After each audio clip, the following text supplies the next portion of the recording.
तीसरा धाम है सारनाथ जहाँ बौद्ध संघ बना, चौथा धाम है कुशीनगर जहाँ डेथ हुआ उनका।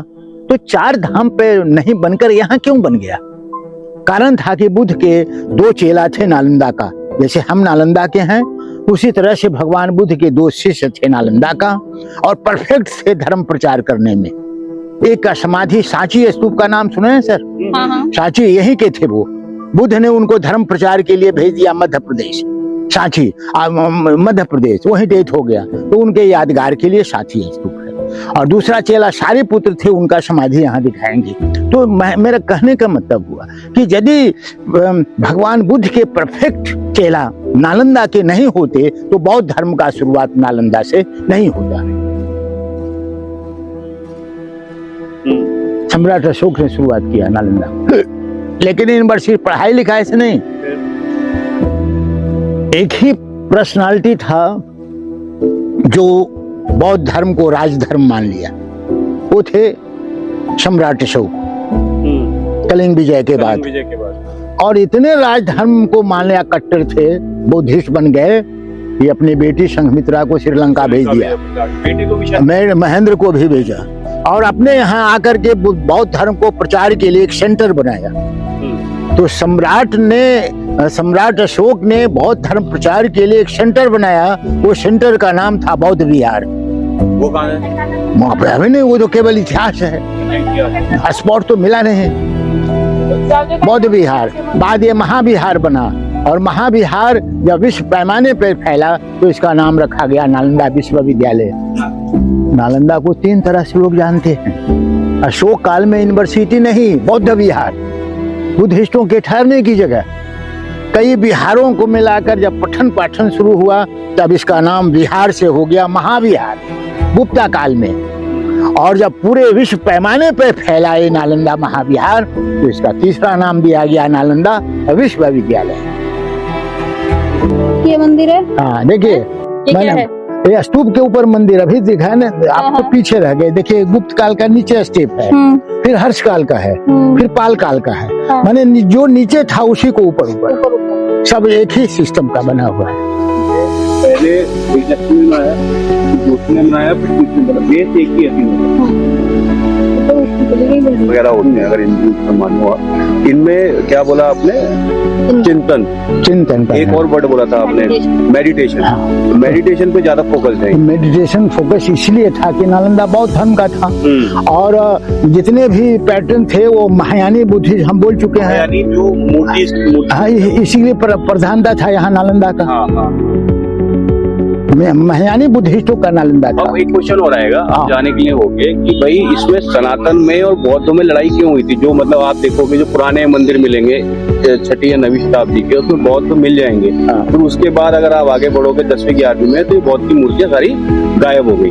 तो ये क्या हुआ था, समझ बताओगे आप? देखिए बताएं, देखिए इसमें गंभीर बात है कि गंभीर बात इसलिए है कि ये डेवलपमेंट जो चल रहा था बौद्धिज्म में, और खास करके ये मगध राज था, और मगध का जो कॉमन भाषा था वो पाली था। हम बोल चुके थे, सारे जानवर चराने वाले लोग भी समझते थे। तो मगध के भाषा जो था पाली, उसको भगवान बुद्ध ने माना, क्योंकि ज्यादा लोग या उस समय संस्कृत ब्राह्मणों के पास था। संस्कृत तो सबसे ज्यादा टेक्निकल भाषा थी। हाँ तो उन्हीं के पास था, आज भी उन्हीं के पास है। तो फिर इसमें दिक्कत क्या है? जब वो पढ़े लिखे पंडित ऊंचे थे, वे संस्कृत उनके पास थी, ये लोग कम पढ़े लिखे थे, उनकी पाली थी, अपनी लैंग्वेज थी। संस्कृत तो पाली एक ऐसा था जो कि हर लोग एवरीबॉडी अंडरस्टैंड करते थे, सब समझते थे। एवरीबॉडी व्हाट मतलब एवरीबॉडी यहीं से ना, मगध वाले। हाँ इसीलिए यहीं से ना शुरू हुआ। ठीक है, मैं क्या शुरू हो गया, वो चीजें अच्छी हो गई, लेकिन उसमें फिर इनको क्या हुआ, जो ये सब बुद्ध बन गए, पहले बुद्ध बन गए। अब वही माने धीरे धीरे संस्कृत तो सब लोग समझते नहीं थे, है ना। और भगवान बुद्ध ने प्रवचन पाली में देना शुरू किए, तो हर लोग एक जानवर चराने वाले भी समझते थे बुद्ध की बात। मतलब ये हो गया कि गौतम बुद्ध ने अपना एक संप्रदाय शुरू कर दिया, अपनी एक लैंग्वेज बना के शुरू कर दिया। आसपास के लोग समझने लगे।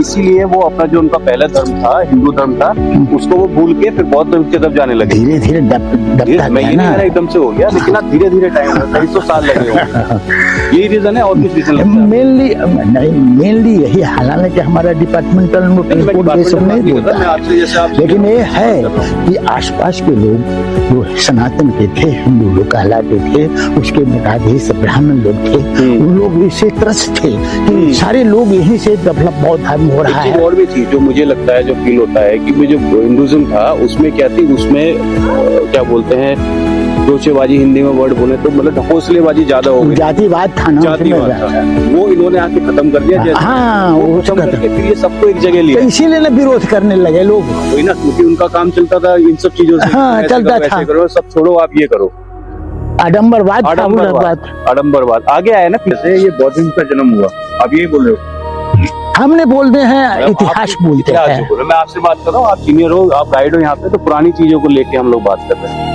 और क्या लगता है? देखिए, यदि आडम्बर नहीं होता तो ये बगल में बुद्ध की मूर्ति को तेलिया बाबा क्यों लोग बनाते थे? बिल्कुल सही।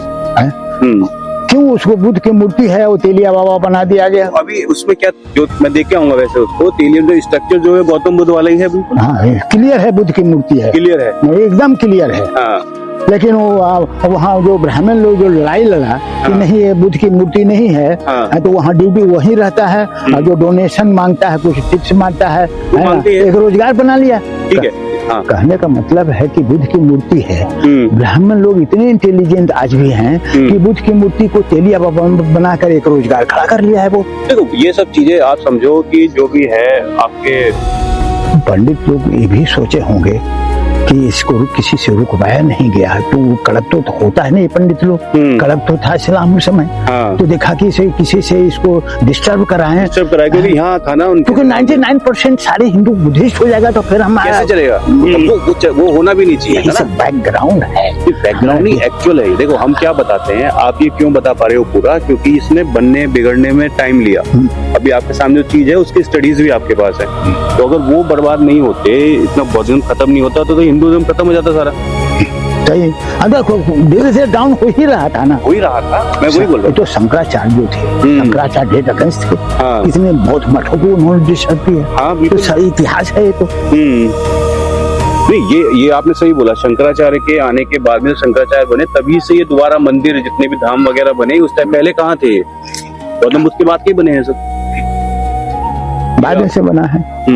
शंकराचार्य ने दोबारा जीवित कराए चाहिए, लेकिन अभी भी उतना है नहीं वो चीज है ना, अभी टिपिकल है।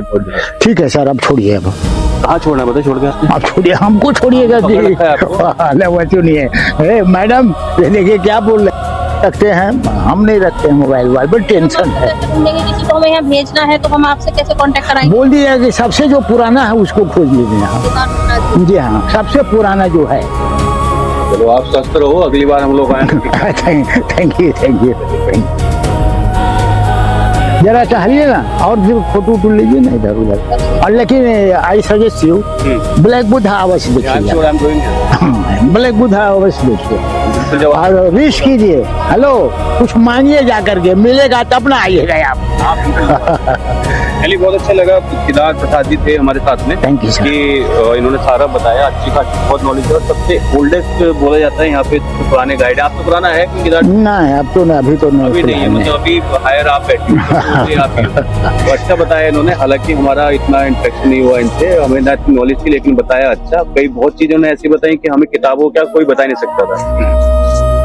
ठीक है सर, कुछ कहना चाहेंगे? ठीक है सर, चलिए, thank you sir, thank you.